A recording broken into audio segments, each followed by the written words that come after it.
Hello! In this video I will show you how to bypass parental control on Redmi 13. So you have to start by opening your Google application and then click on your avatar and click on Google account.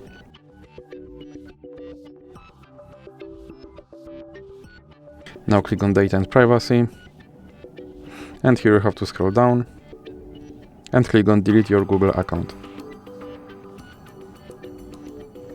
Then click Continue, and here you have to enter your screen lock passkey.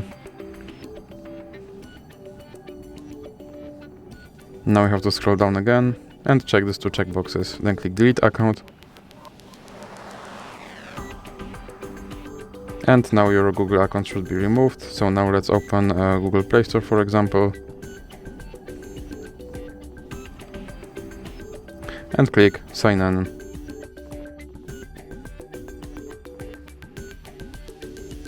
Now you have to enter your email address.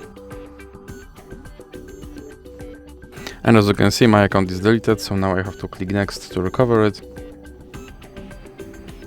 And here I have to enter my password. And then click I agree.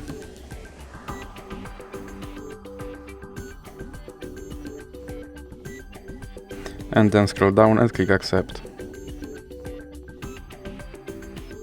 And now, as you can see, my parental control is bypassed and my account is recovered. So that's it for this video. If you liked it, please remember to leave a like and subscribe.